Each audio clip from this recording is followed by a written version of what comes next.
then turning the long process into snackable it's bites, only been today that then reducing the mental effort it takes to go through the process, and that ending OBS things on a high. constantly shuts down So, automatically. starting with the first one. We so don't really know when we it started happens. actually with adding some screens. So instead of reducing it, we added some screens, and we added a small introduction where we wanted to manage expectations. So how long is it going to take? What documents do you need?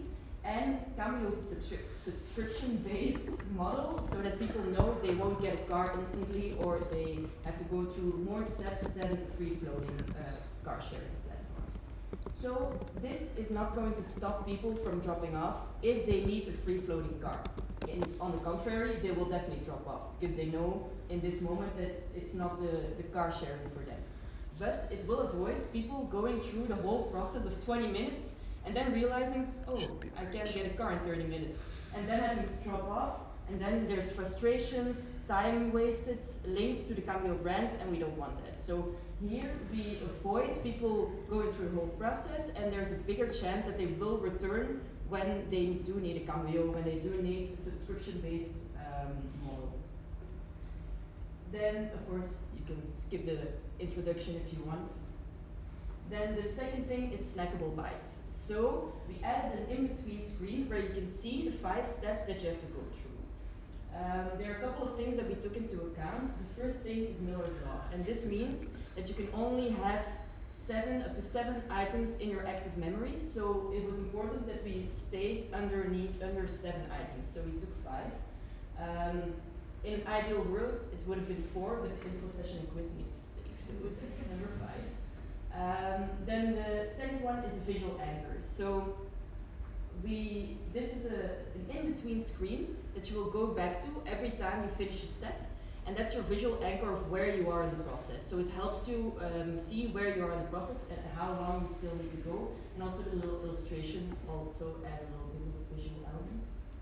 And then the last one is completion bias. So we love to check something off, and instead of having to go through a whole process and having one little hooray in the end, we added a big ass check mark every time you complete a step, and now you have 5 little dopamine shots in your process, which makes it a lot nicer to go through the process.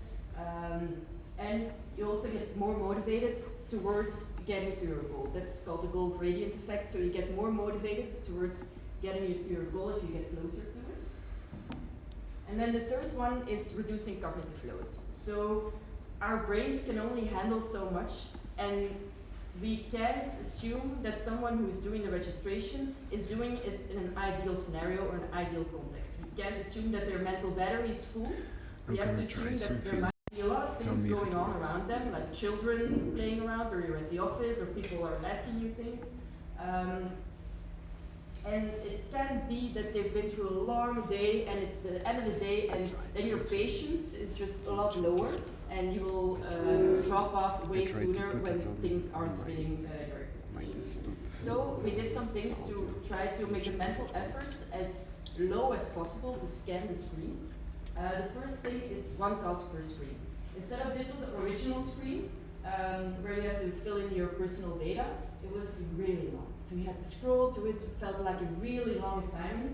So what we did was 1 task per screen. So just who are you? Your name. Next. What is your birthday? Next. What is your address? Next. And I know this adds clicks, and there's a bit of a taboo in the UX industry that it adds clicks. But if the clicks feel like it makes sense and you're going somewhere, then it's okay. And it actually feels more satisfying to go through 1 small steps, and you're just filling it in, clicking next, filling it in, clicking next. So that's way more satisfying than having to scroll all the way to the end. And the next thing that we did was chunking, and that's something that we did overall in the registration. It means that you group certain items, that it's more visually pleasing, but also easier to scan a page. The most important part that we did it was the pricing plans. So you had the pricing plans, you can see here it was also a very long screen, and it was actually 3 plans, and they were put below each other on the same screen. So if you wanted to compare plan 1 and 3, you had to scroll up and then scroll down and then scroll up again and scroll down. and then you have to choose at some point, and then you have to go scroll down all the way to click next. So what we did is we turned it into little tabs so that you can easily compare between the different plans. You can also see the most important information at a glance, and when you need more information, you can click on look at the full plan, and then you see the full plan. And that's called progressive disclosure, so not showing everything at once, but just showing the most important elements, and then if they want to know more, they can click on it and they see more. So that's not to overload people, and just when they want more, they can see more. And then we have the peak end rule. This is the last one. The reason I put it on a black slide is because unfortunately we weren't able to implement this, but no project is perfect, and I did want to share it because it's something that we found really important. So peak end rules means that we don't evaluate an experience based on every micro interaction that you've had with that experience or product.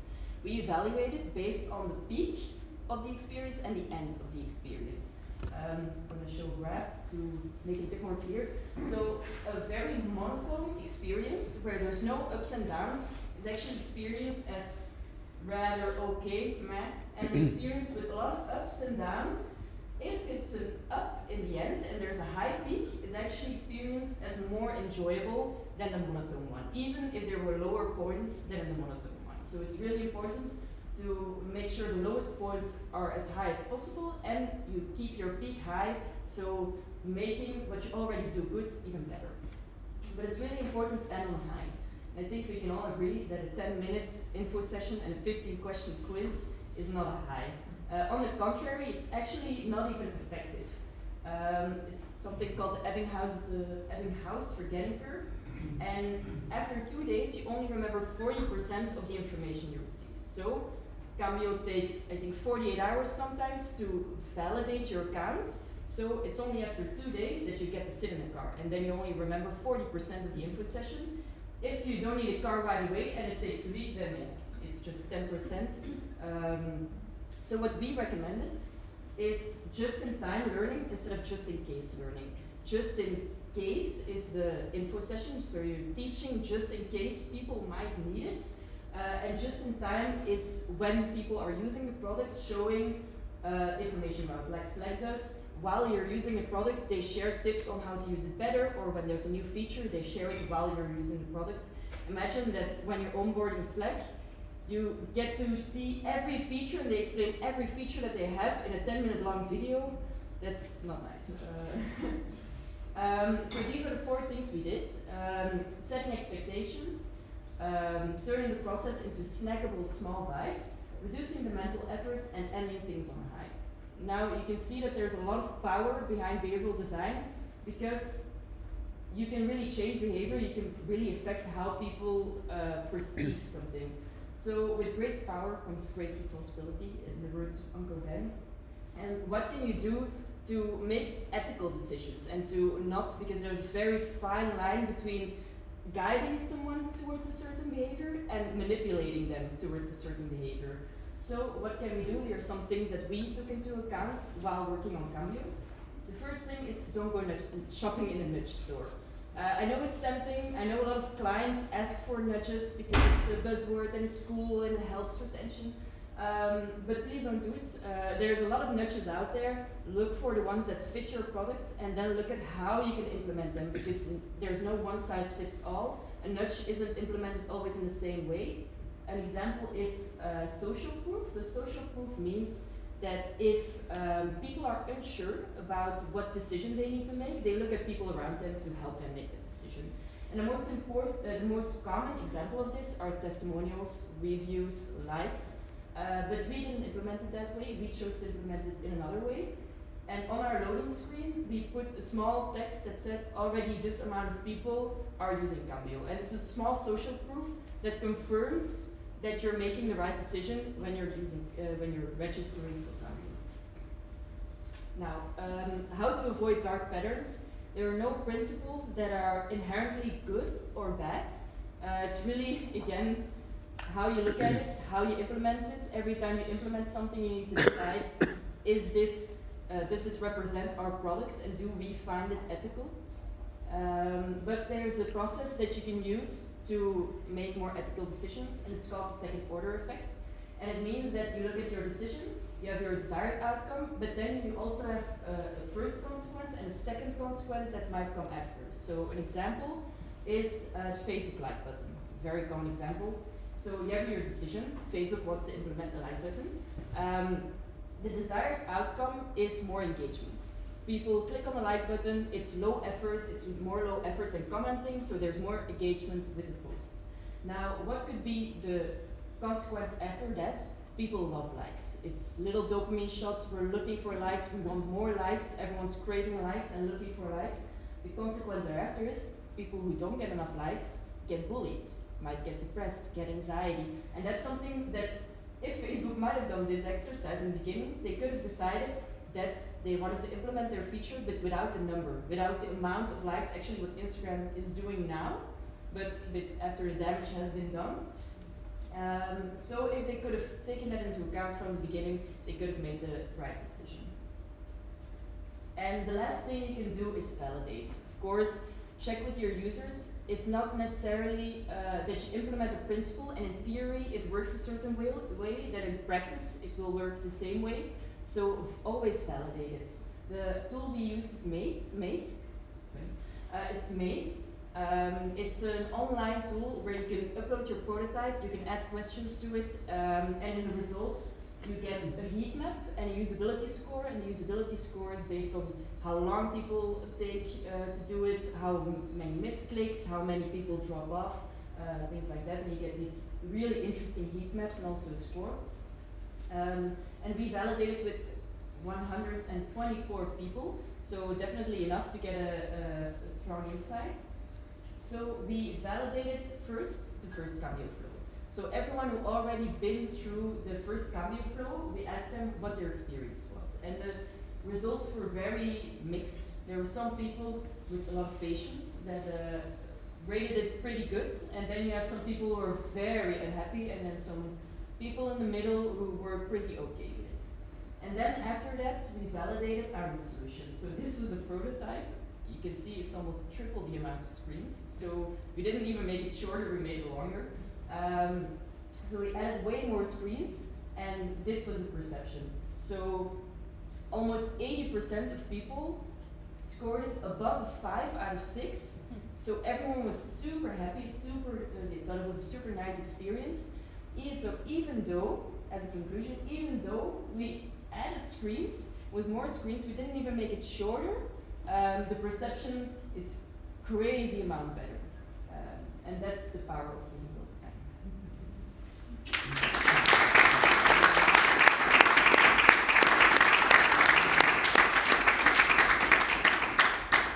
Good job. I know if there are any questions. Is there a question answering the yeah? Is it live now, this app? Yes, it is implemented. There are some things that we saw were changed, but it is live. We don't have the numbers yet because it hasn't been that long. But yeah, we're curious to see the numbers, but it is implemented. But we didn't develop it ourselves, so they had another party to develop it. Question, I'm not sure if you're going to have an answer. I don't know either. But we were talking in the beginning about the comparison between their competitors, and they're very quick and easy, very modern applications, well designed, motive, I guess.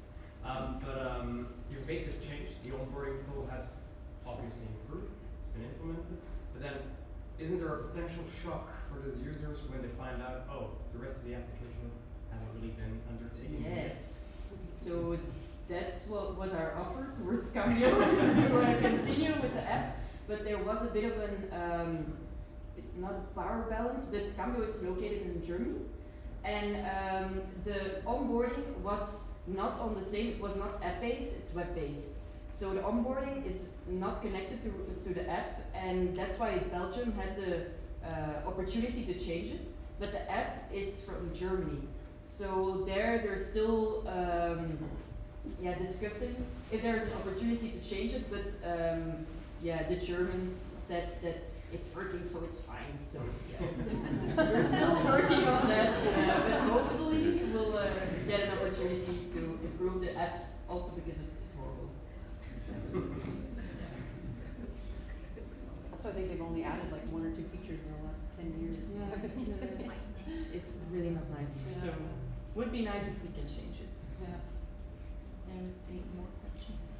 How long it took, like the whole process starting from design sprint? Normally Google Design Sprint is like a week. Yeah. But that's what I said we adjusted it because recruitment and things like that was really hard to really cram it into a week. I think it was maybe a couple of months, but I don't remember the full timeline. So. Does that answer your question, or want to?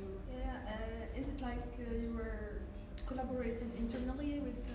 Yeah, we were co-creating as much as possible. So we had a lot of, we had first a workshop with the relevant people at Cambio to get the prototype developed, and then we validated, and then we made an iteration, and we constantly worked together with Cambio to reach the common goal. How did you find the proper participants to take on the that was actually not that hard because Cambio has a very broad audience. It's just people who drive cars. I know it's bad to say our persona is everyone, but it was close to that. So we really validated with as much people as we could. People were sharing it in Facebook groups like "You're from Antwerp," and things like that. So it was really just sending it to people you know, and Cambio was also looking for people. So that's of course what we did mention. It's possible that people who Cambio recruited are biased. Of course, you're recruiting people. We didn't include a reward, so that's already a thing that shouldn't bias people too much. But we did look for people outside of Cambio, from our network, and people via Cambio. So we try to get a healthy mix. And I think there was another question over there. Yeah. Yeah, you talked a lot about the perception of time and how the original flow is quite long. You showed like the second flow, the improved one. Did you in any way, were you in any way able to measure how the users perceived how long it took between the original flow and the new one? Yeah, actually we validated, and in the beginning in our introduction, it said it's going to take 20 minutes. And someone in the validation said, oh, I would remove that because for me it felt like only 10 minutes or 5 minutes. So if I see 20 minutes, I'm gonna think it's way longer than it actually is. And if I see 20 minutes, I will probably in my head add 10 minutes more because people always lie, she said. So she actually said, maybe make it 10 minutes or 5 minutes, and I perceived it as 10 or 5 minutes. So it was a one-on-one interview. We did a combination of quantitative and qualitative just to get a bit more information around the data. So we had some inputs about that they actually perceived it as shorter, 10 minutes instead of 20 minutes. But unfortunately, we couldn't put the info session in the prototype, so it might take longer, but it was on the roadmap to remove the info session, so hopefully we'll get there eventually. No, are there any more questions? Okay. Thank you.